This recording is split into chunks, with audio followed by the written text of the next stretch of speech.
Ok, continuando con lo que estábamos hablando.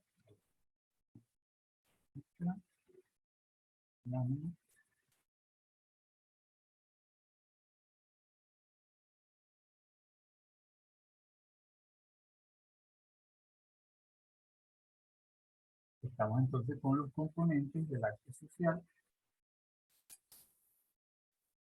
Decíamos entonces que el primer componente del que hablábamos era el gesto.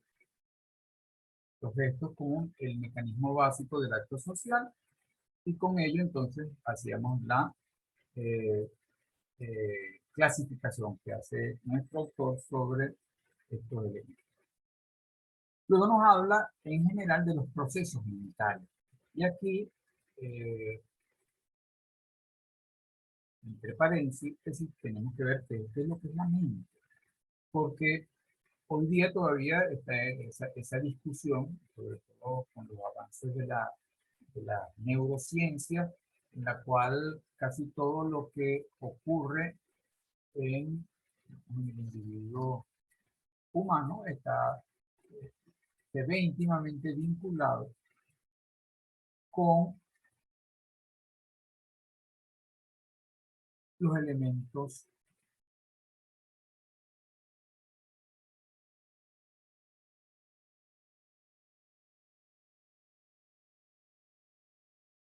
biológicos.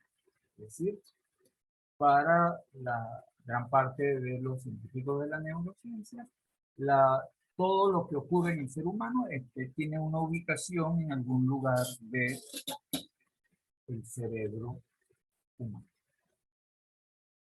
Para George Bernier, y recordemos la época en la que estamos hablando finales del siglo XIX, principios del siglo XX, la mente no es un lugar en el cerebro. O sea, físicamente la mente no está ubicada en el cerebro. Para George Bernier, la mente es una realidad social, es una construcción social.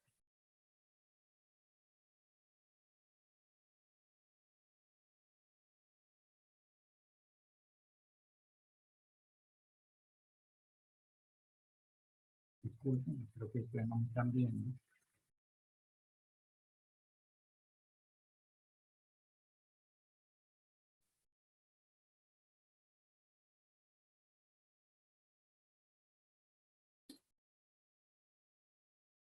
Oh, disculpen, no me había dado cuenta que ustedes no me estaban viendo.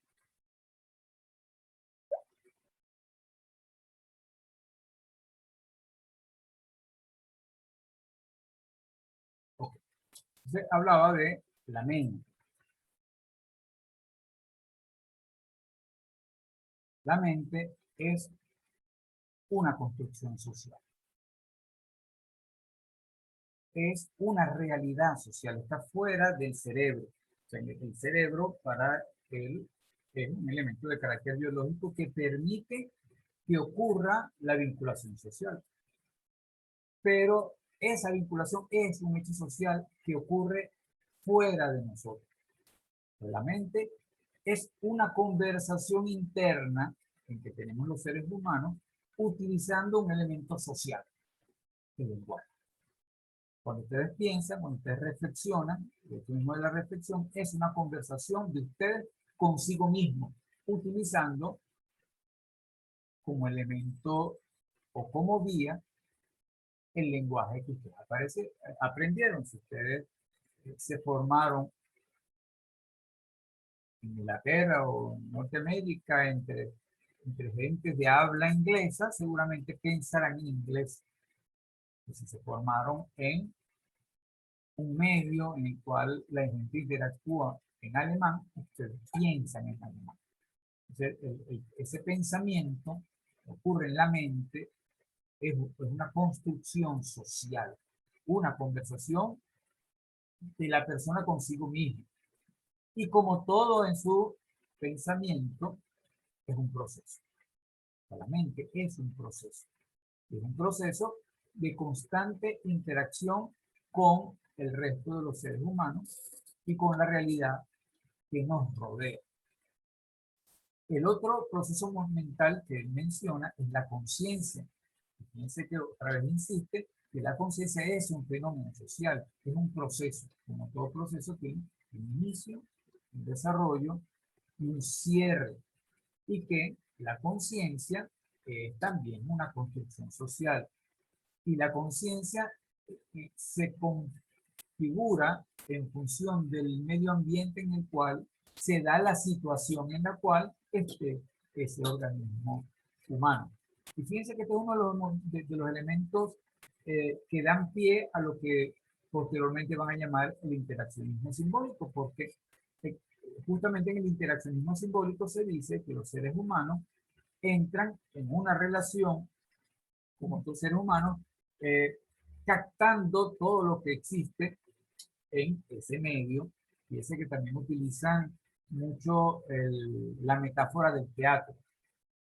Hay un eh, escenario, hay unos instrumentales que están en ese sitio que te permiten interpretar al captar lo que allí está ocurriendo, tomas conciencia de lo que allí está ocurriendo. Llegas a un sitio y te consigues unos candelabros y unas velas prendidas, que tú captas lo que allí está ocurriendo y entonces, ¿qué te viene a la mente? Un velorio, se había ido la luz y dejaron eso prendido, pero depende cómo estén configuradas las velas, usted pudiera pensar que allí estaba haciéndose algún ritual de santería. Es decir, lo que ocurre en el ambiente, entonces captado por el individuo, y el individuo entonces toma conciencia del fenómeno que está ocurriendo y eso le permite dar o no respuesta a lo que yo estoy. ¿Qué ocurre en el cerebro? Dice él entonces. ¿Cuál es el proceso fisiológico? El proceso de pérdida del conocimiento. Una persona se puede desmayar y puede recuperar la conciencia. Eso es lo que ocurre fisiológicamente en el cerebro. Pero la conciencia en sí misma es un proceso funcional social.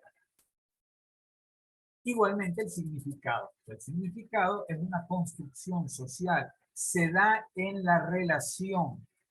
En la relación. Fíjense, pasa, lo vamos a ver también con el señor Skinner, donde los seres humanos al entrar en contacto captan las señales que le provienen del otro individuo. Y esas señales pueden ser entonces gestos. Y usted ve y trata de captar cuál es el significado de lo que ese otro individuo le está dando. Y en función de lo que le está mostrando, usted interpreta y construye su propia respuesta. Entonces, el significado es una construcción social. Pongamos, por ejemplo, usted va caminando por la calle y ve una persona vestida de una determinada manera, peinada o despeinada de una determinada manera, con una forma de caminar, y usted pudiera entonces decir, bueno, esta persona que allí viene es una persona marginal.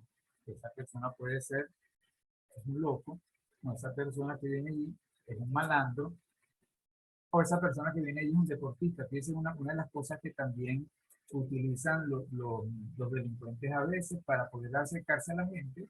Muchos delincuentes entonces se visten muy bien y las personas al captarlo, al percibirlo, le dan entrada, lo dejan que se acerque. Y una vez que se acerca, entonces cometen la fechoría. Usted ve que viene una persona que usted interpreta que es un malandro, un asaltante, que es un atracador, lo más probable es que usted tome sus medidas y cambie de sitio, salga corriendo, dando la interpretación. Y a veces ocurre que usted ve a una persona y piensa que es un malandro y no lo es. Pero el significado allí se da en la relación que se da entre la persona con respecto a lo que está ocurriendo ahí en el medio, y leyendo, captando los gestos de las otras personas que están allí. Si usted ve que las otras personas están asustadas, es probable que usted también se asuste. La inteligencia, que es para este autor. Para este autor, la inteligencia es una capacidad que tienen tanto los organismos inferiores como los superiores de adaptarse mutuamente uno respecto al otro. de interpretar los actos de los otros organismos y de adecuar su organismo y su actuación a los otros organismos. El grado de inteligencia, por supuesto, tiene que ver con el grado de capacidad que tenga de actuación con respecto al resto de las personas. Para él, los seres humanos tienen una inteligencia reflexiva que le da justamente su capacidad de preguntarse qué está ocurriendo acá, de buscar en su memoria qué se parece a lo que estoy percibiendo, retrasar la respuesta y entonces elegir entre múltiples opciones cuál es la reacción más adecuada que debo tener ante ese. De tal manera que usted diría, un ser humano es más inteligente en la medida en que tiene la capacidad de seleccionar cuál es la reacción más adecuada a la situación que está allí. Y sería un ser más impulsivo aquel que reacciona de manera inmediata sin reflexionar acerca de lo que allí está ocurriendo y por supuesto, al ser una reacción inmediata, se parece más a la de los animales inferiores. En esta teoría, entonces, los animales inferiores no tienen esa capacidad de retrasar la reacción, sino que reaccionan de inmediato, mientras que los seres humanos, por naturaleza, desarrollan esa capacidad, ojo, y esto tiene que ver con la mirada evolutiva, o sea, cuando nacemos no la tenemos. Pero en la medida en que vamos interactuando a través de la experiencia con otros seres humanos, vamos desarrollando esa capacidad de manejar nuestras reacciones y de elegir nuestras reacciones entre múltiples opciones posibles. Siguiente.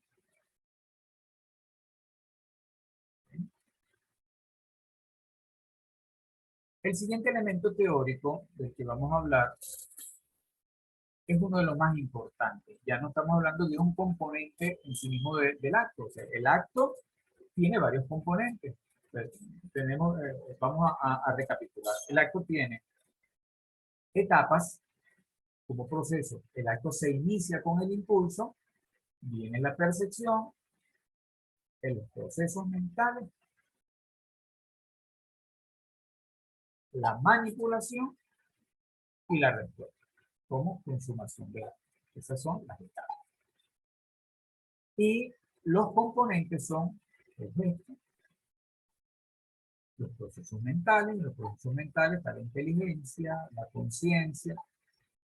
Creo que no mencioné la memoria, la dije, pero no la mencioné. La memoria es donde vamos almacenando nuestras experiencias y al captar una nueva sensación, la comparamos con lo que está almacenado en nuestra memoria.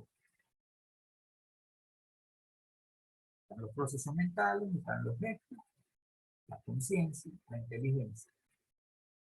Y esos son los elementos que constituyen el acto en sí.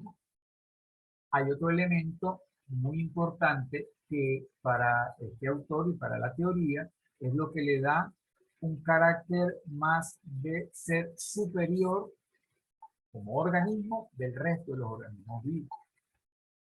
El self. El self, si lo traducimos al castellano, al español, es el sí mismo. Diríamos más bien la conciencia de sí mismo.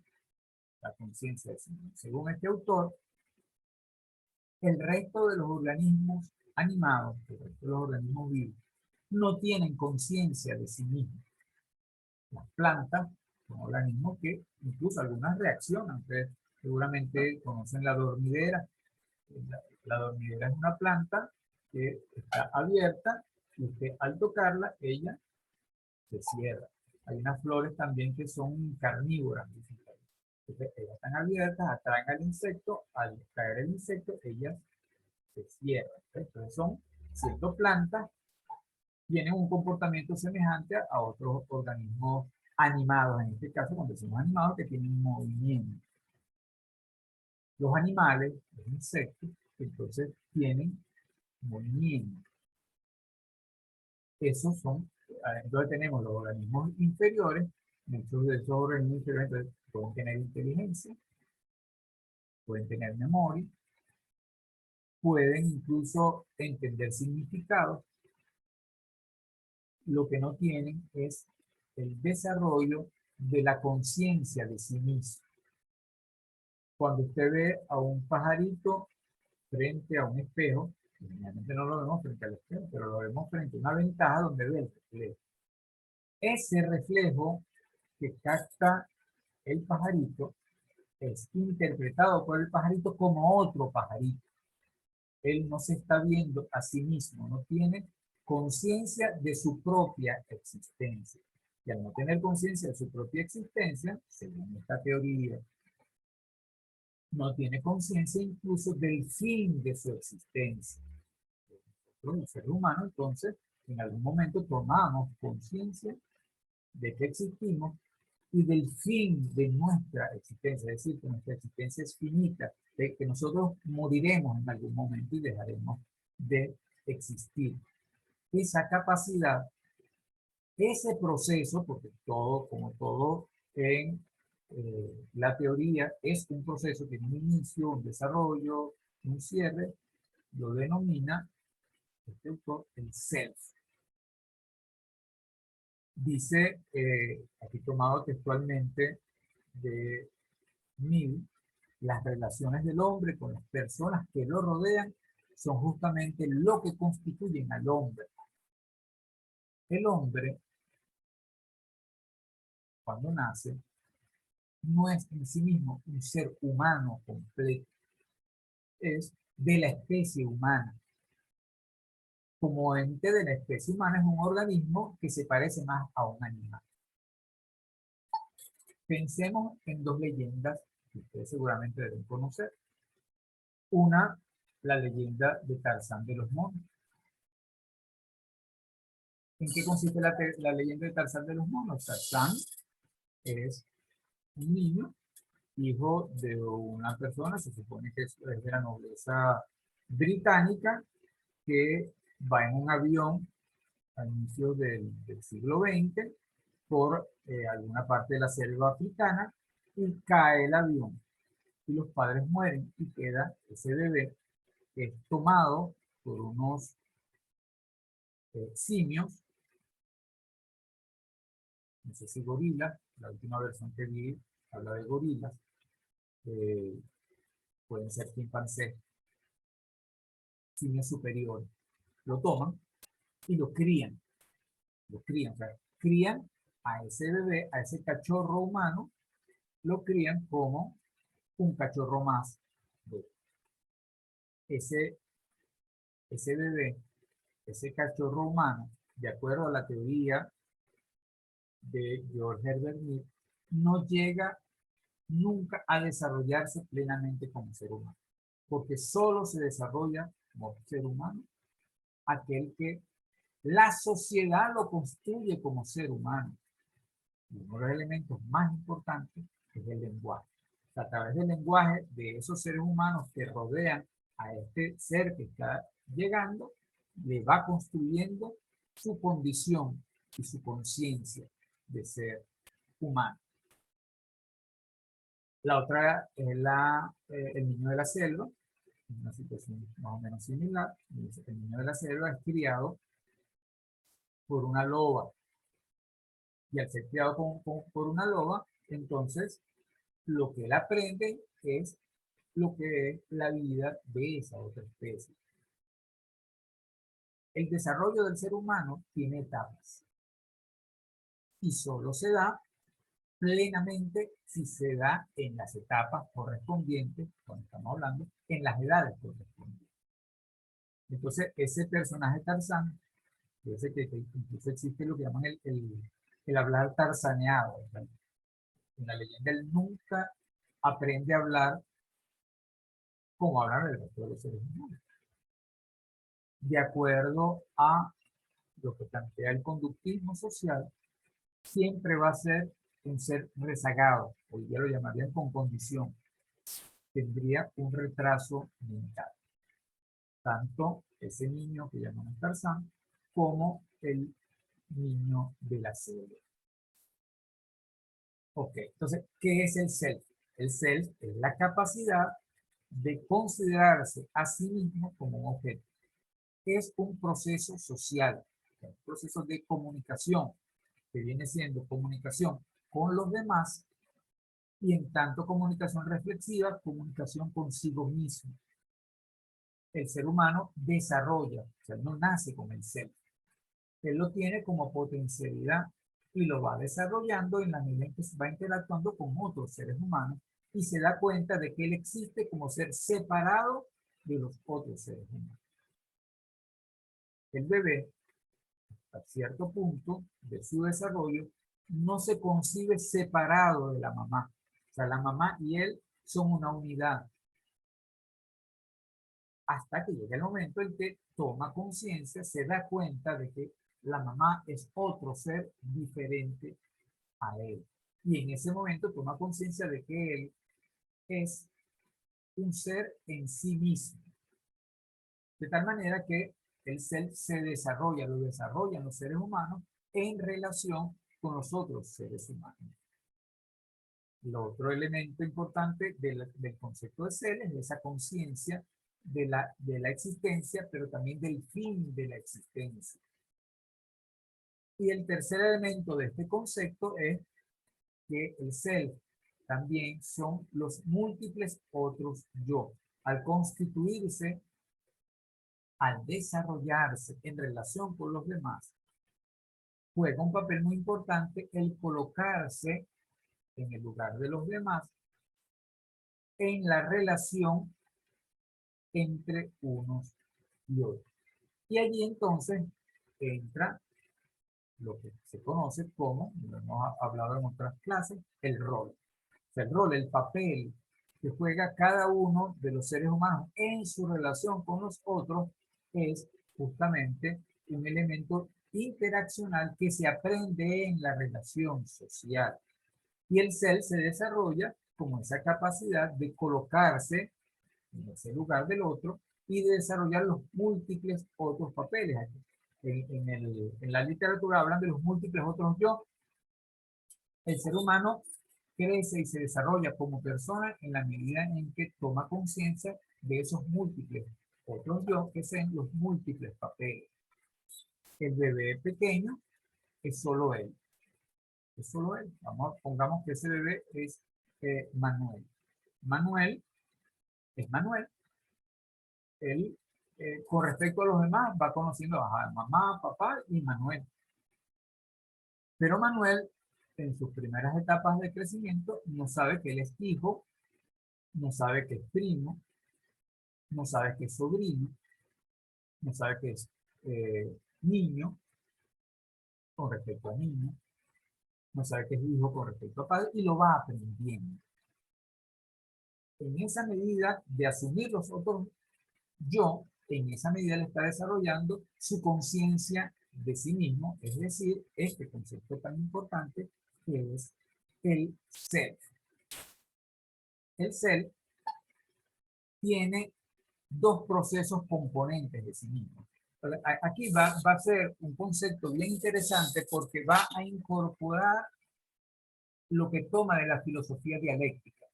Y recordamos, la ley de la unidad de los contrarios o ley de las contradicciones, donde la unidad, el elemento que estamos analizando, está constituido de elementos que son contradictorios en sí mismos, pero son inseparables. Uno lucha con el otro y se le manifiesta o queda potencial. Por eso hemos traído en la lámina la imagen del yin y el yang, que ustedes deben conocer. Esto es proveniente de la cultura oriental. Fíjense que los límites no hay separación, es una unidad de elementos. Aquí tenemos la claridad, aquí tenemos la oscuridad, pero dentro de la claridad hay oscuridad y dentro de la oscuridad hay claridad.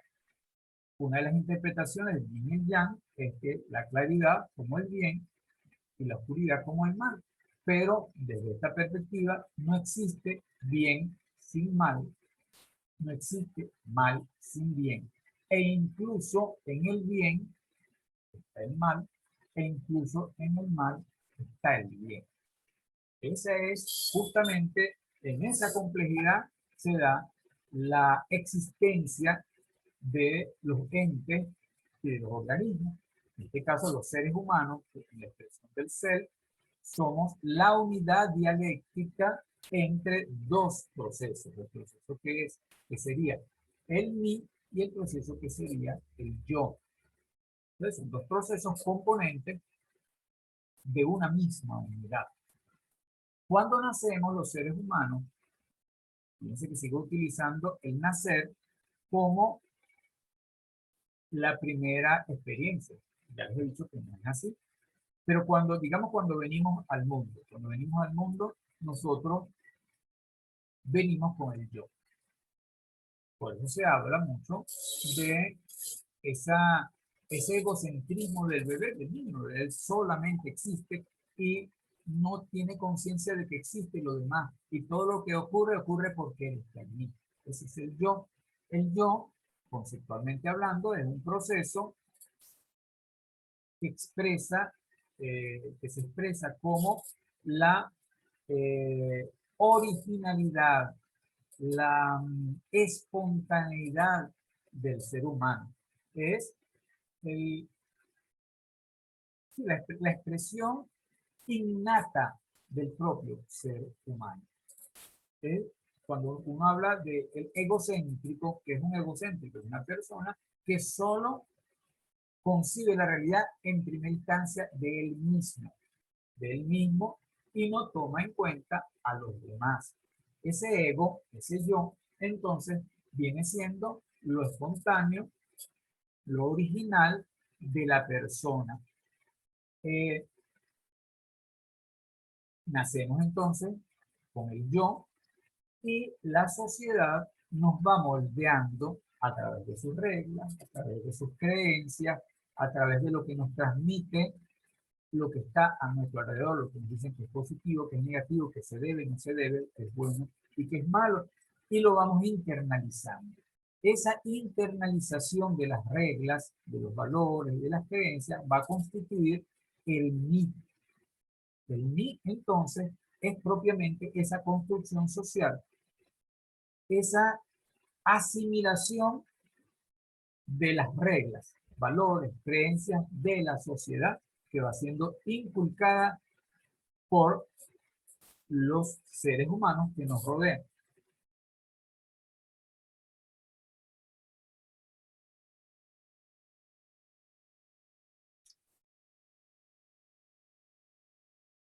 Entonces, lo que somos originalmente, nuestro ser más interior, más original, va a configurarse junto con la que la sociedad nos incorpora.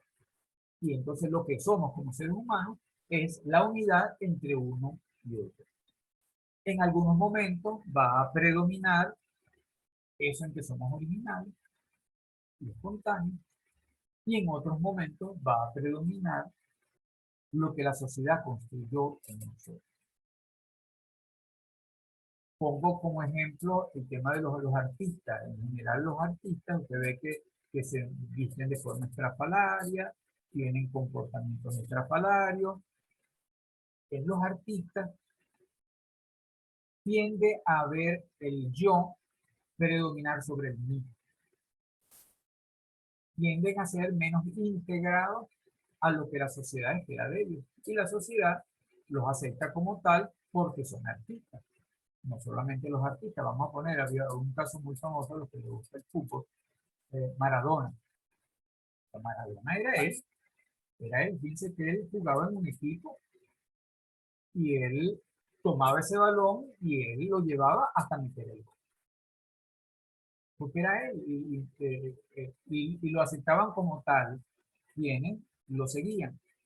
Otro jugador quiere hacer lo mismo que hace Maradona y no se lo permiten porque tiene que jugar en el equipo, tiene que aceptar las reglas del juego. Las reglas del juego, entonces, son parte del mí. Un ser muy disciplinado, un ser que se adecua fácilmente a la relación con los demás, es más mí. Un ser No sé si ustedes recuerdan a Michael Jackson. Michael Jackson, cómo se vestía, cómo se mostraba ante los demás. Incluso él se fue transformando a sí mismo, fue sometiéndose a operaciones para cambiar lo que él era. Ustedes, su configuración física la fue construyendo a lo que él tenía en su mente. Dicen que una imagen a Diana Ross, pero eso hacen los artistas. Entonces, en los artistas es el yo el que predomina sobre el mí. En algunos líderes predomina el yo sobre el mí.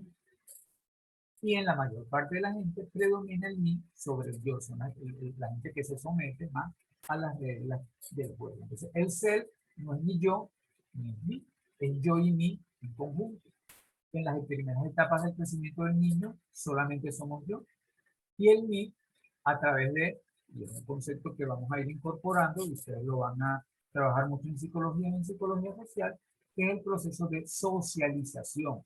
¿En qué consiste el proceso de socialización? Es el proceso a través del cual la sociedad que recibió al individuo lo construye como individuo, lo moldea como individuo, le incorpora valores, creencias, reglas y lo va adecuando a la mutua aceptación con el resto de los individuos, en este caso, de los individuos humanos. Hay diferentes espacios en los cuales nosotros somos sometidos a socialización. El primero es el hogar, luego viene la escuela, pero luego también en el resto, cuando entramos a un trabajo, ustedes que van a hacer relaciones industriales, van a ser los manejadores del proceso de inducción en el cual el nuevo trabajador es sometido a el aprendizaje de las reglas, a cómo funciona ese trabajo en el que van a estar, y entonces va incorporando esas reglas en su conducta. Es más aceptado entonces aquel que respeta las reglas que el que no respeta las reglas. El que no respeta las reglas, entonces lo más probable es que sea perseguido y castigado. Ese entonces, compañeros y amigos y estudiantes, es el concepto de ser. El ser, entonces, es un proceso dialéctico del yo y el mí que se desarrolla por etapas, de lo que a continuación vamos a ver. Las etapas en las cuales el ser se desarrolla. Como todo proceso, entonces, tiene un inicio, un desarrollo y un cierre. Dice acá el sistema que nos quedan 5 minutos. Y después tenemos entonces el cierre de la clase. Él nos dice, el autor, que el ser, que como no nacemos con él, se desarrolla por etapas. Y este niño, entonces este bebé, al principio solo es él, solo es yo. Y a través del juego, él va a internalizando los papeles, los posibles papeles. Siempre, entonces, en esta primera etapa, que él llama la etapa del juego, es un papel a la vez.